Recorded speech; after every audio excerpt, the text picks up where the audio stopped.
Shalom, chers frères et sœurs dans le Seigneur. Très heureux de vous retrouver en cet instant, de partout où vous êtes, pour un temps d'édification, mais aussi pour un temps de prière. Nous vous disons encore merci pour l'importance que vous accordez à notre travail. Aujourd'hui, nous allons aborder un sujet intéressant qui s'intitule Apprendre à chercher Dieu. Nous répétons, apprendre à chercher Dieu. Pour ce faire, je nous propose de lire un texte dans la Bible. Nous sommes dans Proverbe le chapitre 8, à partir du verset 17 jusqu'au verset 18.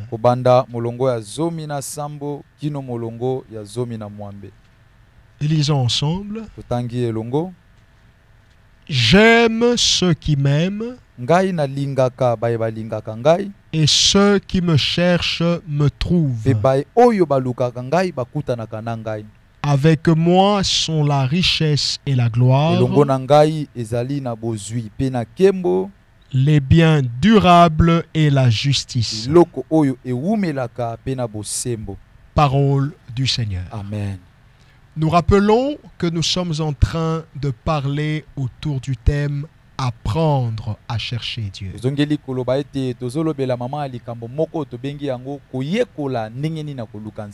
Parce que nous estimons que même chercher Dieu, il faut l'apprendre.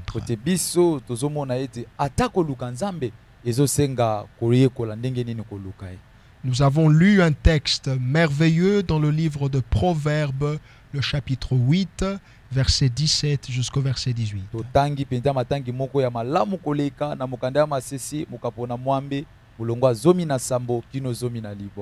Alors, le dictionnaire nous apprend que chercher signifie se donner de la peine pour trouver quelqu'un ou pour trouver quelque chose. Dictionnaire et le belibiso liloba oyo koluka eza komi pesa mukumba ya koluka eloko moko tope koluka mutu moko. Quand on dit qu'il faut chercher, tango bazolo besengeli koluka, c'est-à-dire qu'il faut se donner de la peine esenge omi pesa mukumba wana pour trouver. Quand Quand on dit chercher Dieu, koluka nzambe, c'est-à-dire donnez-vous de la peine yomi pesa penza mukumba pourvu que vous puissiez trouver Dieu. Et voyez-vous, chers frères et sœurs, le problème, c'est justement à ce niveau-là que ça commence.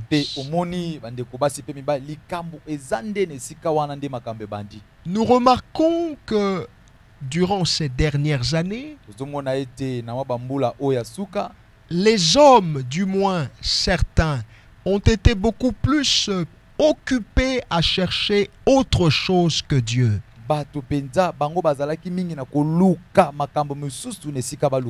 Les hommes étaient beaucoup plus préoccupés à chercher l'argent. Les hommes étaient plus préoccupés à chercher le mariage, le voyage. Nous ne disons pas que c'est mal, mais nous faisons un constat. Les hommes étaient plus préoccupés à chercher ces choses-là. Certains se donnaient plus de la peine à rechercher des relations. Et donc, durant ces dernières années, le constat est amer parce que les hommes étaient plus préoccupés à se donner de la peine pour autre chose.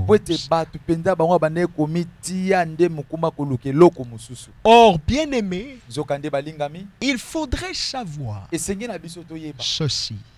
Retenez cela au plus profond de votre cœur. Se donner de la peine pour chercher Dieu, cela en vaut la peine. Je répète, se donner de la peine pour chercher Dieu, cela en vaut la peine. Il est important à un moment donné de faire un break pour pouvoir fixer les points sur les i, pour pouvoir revoir ce qui est essentiel, ce qui est primordial. Se donner de la peine pour chercher Dieu, ça en vaut la peine. Parce que Dieu est plus important que tout le reste. Dieu est plus important que tout le reste. Vous étiez 24 heures sur 24 dans votre travail. Les gens diront que c'est bien. Les gens diront on travaille plus pour gagner plus. C'est vrai. Ce sont des philosophies terrestres. Mais sachez qu'il y a des choses qui sont plus importantes. Et il s'avère que Dieu est plus important. Je ne vous dis pas de négliger votre travail. Je ne vous dis pas de ne plus chercher l'argent. Mais je voudrais seulement vous rappeler que Dieu est plus important que cela. Et donc même en cherchant du travail, même en cherchant une relation, même en cherchant à manger, n'oubliez pas que Dieu est plus important que ça. Oh, alléluia. Amen. Il faudrait, bien aimé, qu'on vous rappelle ces choses. Parce que sur la terre, vous serez tellement préoccupés. Les responsabilités s'augmentent chaque jour. Hier, vous étiez célibataire. Aujourd'hui, vous êtes marié. Hier, vous étiez seul. Aujourd'hui, vous avez des enfants. Les responsabilités s'accumulent. Et ce qui se passe, c'est qu'il y a beaucoup de choses par moment qui vous arrivent juste pour vous faire oublier l'essentiel. Juste pour vous faire oublier ce qui est très important. Et le travail que vous avez, vous et moi, c'est qu'on n'oublie pas, malgré tout ce qu'on doit faire, n'oublions pas que Dieu est très important. Ça, c'est ma responsabilité en tant que pasteur de vous le rappeler. Et c'est de votre responsabilité en tant qu'enfant de Dieu de prendre cela en considération. Alléluia. Amen. Comment chercher Dieu? Nous pouvons chercher Dieu dans la prière. Et ici, je ne parle pas des prières superficielles. Je ne parle pas des prières bonbons chocolat. Mais je parle ici d'une prière profonde qui est la résultante d'un cœur qui est disposé à chercher Dieu. Si vous voulez chercher Dieu, à compter d'aujourd'hui, décidez d'arrêter les prières superficielles. Chers frères et sœurs, ne négligeons pas la prière. Je nous en conjure, ne négligeons pas la prière. Avant d'aller travailler, priez. Avant de sortir, priez. Ne priez pas seulement quand vous êtes déjà sorti. Ne priez pas quand vous êtes en route seulement, mais priez à la maison. Ça commence par 10 minutes, ça montera à 15, jusqu'à ce que ça ira à 1 heure du temps. Mais l'essentiel, commencez à le faire et faites-le régulièrement. Alléluia. Amen. Écoutez ce que la Bible dit. Deutéronome chapitre 4. Le verset 29. Il est écrit: c'est de là aussi que tu chercheras l'Éternel ton Dieu, et que tu le trouveras si tu le cherches de tout ton cœur et de toute ton âme. Tu chercheras Dieu, tu le trouveras seulement si tu le cherches de tout ton cœur, seulement si tu le cherches de toute ton âme. Nous avons dit que la prière profonde, c'est celle-là qui est la résultante d'un cœur disposé pour chercher Dieu. Alléluia. Amen. Nous pouvons aussi chercher Dieu dans le jeûne. Cet exercice spirituel est important. Et malheureusement, beaucoup négligent cela. Chers frères et sœurs, le jeûne n'est pas une corruption. Certes, Dieu est incorruptible, mais il ne faut pas mépriser cette pratique. Vous devez avoir des moments où seul vous jeûnez. Et si l'on vous demandait pourquoi tu jeûnes, répondez: c'est parce que je cherche Dieu. Répondez: c'est parce que j'ai soif de Dieu. Je veux que ma vie chrétienne prenne d'autres proportions. N'attendez pas seulement le jeûne communautaire de votre église, mais vous devez avoir des temps bien précis, selon un programme que vous définissez, où vous jeûnez parce que vous cherchez Dieu. Quand nous parlons de jeûne, nous parlons ici d'un état de privation. Vous vous privez quelque chose que vous aimez tant. Ça peut être à manger, ça peut être la télévision, ça peut être les sorties, ça peut être le téléphone. Vous vous privez de quelque chose pour un temps, pour consacrer le temps que vous donnez à ces choses. Consacrez ce temps à chercher Dieu. Consacrez ce temps à passer dans la présence de Dieu. Jeûner, c'est pas seulement ne pas manger. Mais vous pouvez aussi vous dire: ok, moi qui aime suivre toujours la télévision, aujourd'hui je ne suis pas, mais je passe ce temps à chercher Dieu. Je passe ce temps à être dans la présence de Dieu. Alléluia. Amen. Nous pouvons aussi chercher Dieu dans la méditation quotidienne de sa parole.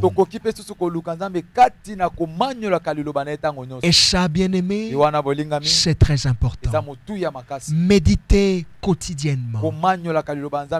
Cette parole est imprégnée de la sagesse de Dieu. Cette parole contient toutes les réponses de Dieu pour votre vie. Et quand vous l'ouvrez, vous cherchez Dieu. Vous cherchez des réponses. Quand vous l'ouvrez, vous cherchez la direction. Aujourd'hui, on a du mal à aller dans nos assemblées pour certains continents encore. C'est vrai que dans d'autres pays, on peut accéder aux églises, mais avec un nombre réduit. Mes chers frères et sœurs, quelle était la leçon de Dieu? Pendant ces moments-là, apprenez à lire quotidiennement cette parole. Lisez-la quotidiennement. Mais aussi, nous pouvons chercher Dieu dans l'écoute régulière de sa parole qui est proclamée. C'est pourquoi je vous encourage à ne pas seulement vous limiter à cette vidéo que vous suivez maintenant. Prenez l'habitude d'écouter régulièrement la parole de Dieu qui est proclamée. Vous avez le Saint-Esprit. Demandez-lui, Saint-Esprit, montre-moi ce que je peux suivre et montre-moi ce que je ne peux pas suivre comme message. L'Esprit vous montrera. Cette prédication suit. Cet enseignement suit. Cette vidéo sur Internet suit. Parce que Dieu vous parlera tantôt d'une manière, tantôt d'une autre. Dieu ne vous parlera pas seulement par les personnes que vous connaissez. Il peut passer aussi par des personnes que vous ne connaissez pas. Alors prenez l'habitude, au lieu d'être devant la ayez plutôt l'habitude de privilégier les enseignements. Ayez l'habitude de privilégier des vidéos qui vous édifient, qui aiguisent votre foi. Quelqu'un dit, mais pasteur, c'est bien, mais j'ai fait ça pendant beaucoup d'années et jusque-là je ne trouve pas Dieu. Je cherche. Mes encadreurs me disent je cherche. Mais jusque-là, même pas un signe. Même pas un signe pour ma famille. Même pas un signe pour mon foyer. Même pas un signe pour mon travail. Pasteur, qu'est-ce qui se passe? Est-ce que le ciel est fermé pour moi ou pas? Je voudrais nous répondre en disant ceci.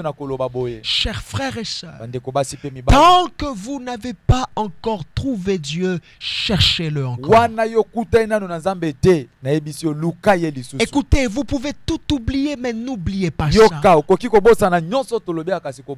Quand tu cherches Dieu, tant que tu ne l'as pas trouvé, tant que tu n'as pas reçu tes réponses, n'arrête pas. Cherche encore. Je dis cherche encore. Je dirais mieux. Cherchons encore Dieu. Vous me suivez, vous êtes pasteur. Vous me suivez, vous êtes évangéliste. Cherchons encore Dieu. Dieu a encore des choses à nous apprendre. Il a encore des choses à nous révéler. Tant que Dieu ne s'est pas laissé trouver, cherche encore. Pourquoi tu dois chercher encore? Parce qu'il y a une promesse. La Bible dit ceci dans Matthieu 7:7. Je lis une partie du texte. Écoutez la promesse. Il est écrit: demandez et l'on vous donnera. Cherchez et vous trouverez. Quelle est la promesse? Cherchez et vous trouverez.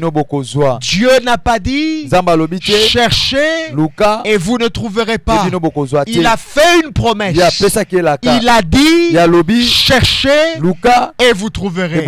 Bien-aimé, si cette parole est de Dieu, alors je m'adresse à celui qui jusque-là n'a pas encore trouvé Dieu. Cherche encore. Je dis cherche encore. Il n'est pas un homme pour mentir. Il n'est pas fils d'un homme pour se repentir. Cherche-le et tu le trouveras certainement. Oh, alléluia. Amen. Alléluia. Amen. Il y a plusieurs avantages quand on cherche Dieu. Et voyez-vous, dans le texte que nous avons lu au début, Proverbe 8, au verset 18, il est écrit ceci: avec moi sont la richesse et la gloire, les biens durables et la justice. Dieu dit, avec moi sont la richesse et la gloire, les biens durables et la justice. Pourquoi nous devons chercher Dieu? Parce que là où Dieu est, il y a la richesse. Là où Dieu est, il y a la gloire. Là où Dieu est, il y a les biens durables. Là où Dieu est, il y a la justice. Et ce qui nous intéresse particulièrement ce soir, ce sont les biens durables. Bien-aimé, celui qui trouve Dieu trouvera les biens durables. Celui qui trouve Dieu trouvera les biens qui commencera avec lui. Ça ne va pas se limiter avec lui. Ses enfants aussi verront cela. Les enfants de ses enfants aussi verront cela. Parce que les biens qui sont avec Dieu, ce sont des biens durables.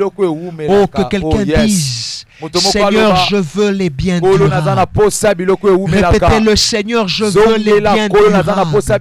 Dites, Seigneur, au-delà de l'argent. Dites, Seigneur, au-delà des matériels. Donne-moi les biens durables. Les biens qui commencent sur la terre et qui me suivront jusque dans l'éternité. Alléluia. Amen. Merci, Dieu nous propose des biens durables. Satana nous propose des biens temporaires, des biens éphémères. C'est juste pour 2 ans, c'est juste pour 5 ans, c'est juste pour 10 ans. Non, bien-aimé, Dieu a des biens durables. Je dis, Dieu a des biens durables. Et si vous voulez ces choses, payons le prix de chercher Dieu. Apprenons à chercher Dieu. Alléluia. Amen. Et pour finir, je voudrais nous dire que pour trouver Dieu, nous devons passer par Jésus-Christ. Il n'y a pas un autre chemin. Il n'y a pas un autre issue. Il faut passer par Jésus. Vous voulez trouver Dieu? Passons par la croix. Passons par Christ. Oh, cher pasteur, je nous en conjure. Passons par Christ. Vous me suivez. Vous êtes en famille. Vous êtes seul. Passons par Jésus. Car c'est Jésus qui nous garantit que nous trouverons Dieu. Jean chapitre 14, verset 9. Écoutez ce que Jésus dit. Il y a si longtemps que je suis avec vous et tu ne m'as pas connu, Philippe.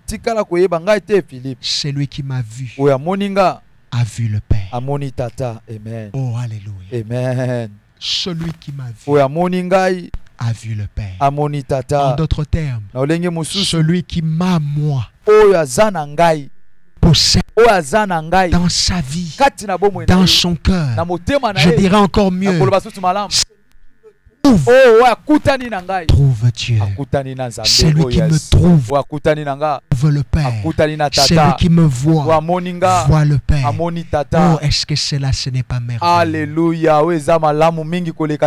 Que Jésus soit béni. Nous allons donc prier, chers frères. Ce message est tellement pertinent. Et par la grâce de Dieu, je le continuerai prochainement. Mais vous allez dire à Dieu, Seigneur, cœur, le désir de te chercher. Comme j'ai l'envie de chercher l'argent. Comme j'ai l'envie de chercher des relations.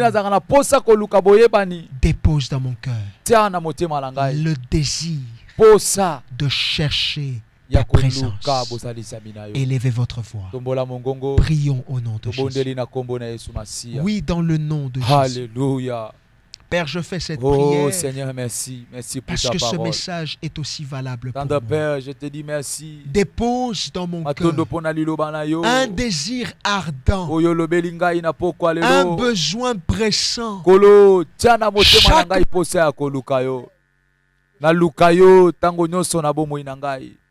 Avant de me coucher, que je te cherche en lisant ma Bible régulièrement, quotidiennement, Seigneur.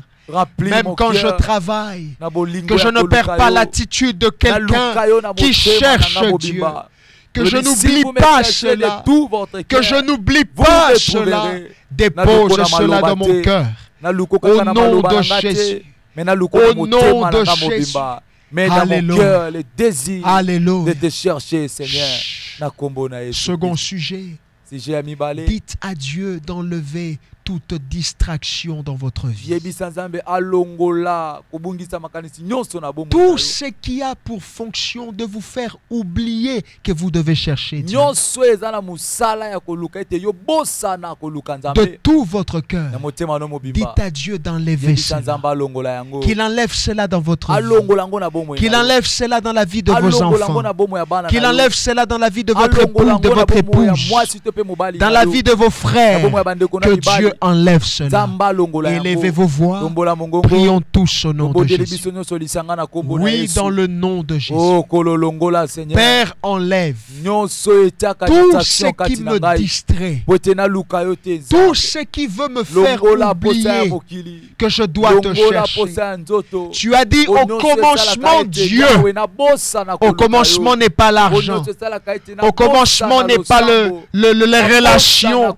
Au commencement n'est pas les immeubles, les véhicules et autre chose. Mais au commencement, c'est toi. Père, enlève la distraction dans ma maison. Enlève la distraction dans la vie de mes frères. Enlève la distraction dans ma vie. Et aide-moi à rester concentré que je dois te chercher dans tout ce que je fais. Au nom de Jésus. Restez silencieux, je voudrais prier pour vous. Oh Père Céleste, je te recommande ce papa. Je te recommande cette maman, ce frère et cette soeur qui en cet instant, touchés par ces quelques mots que tu as déposés dans ma bouche. Seigneur, aide-le. Apprends-le à te chercher. Qu'il se donne de la peine chaque jour qu'il te cherche jusqu'à ce qu'ils te trouveront par rapport à des domaines bien précis. Oh Dieu, révèle-toi à quelqu'un. Manifeste-toi à ce foyer. Manifeste-toi dans ce foyer. Manifeste-toi à ce papa, cette maman. À ce frère et cette soeur, manifeste-toi dans la vie de chacun. Je bannis la distraction de votre vie en vertu de l'autorité spirituelle qui m'a été conférée. J'ordonne à toute distraction qui avait pour mission de vous faire oublier Dieu. J'ordonne que cela quitte votre vie au nom de Jésus-Christ. Que le Seigneur vous garde, qu'il vous garde fidèle et attaché à lui. Je vous bénis tous au nom de Jésus-Christ. Amen. Pouvez-vous acclamer pour le Seigneur là où vous êtes? Que le nom de Jésus soit béni. Surtout, n'oublions pas. Apprenons à chercher Dieu. Nous vous disons merci d'avoir été avec nous pendant ces quelques mois. Nous sommes la communauté évangélique Silo. Nous sommes situés au croisement des avenues Baraka et Plateau numéro 74 dans la commune de Kinshasa en République démocratique du Congo. Le numéro reste opérationnel et nous vous prions de vous abonner sur nos différentes pages afin d'être édifiés régulièrement. Je vous donne rendez-vous pour très bientôt et je rends toute la gloire à Dieu. Shalom chez vous et merci beaucoup.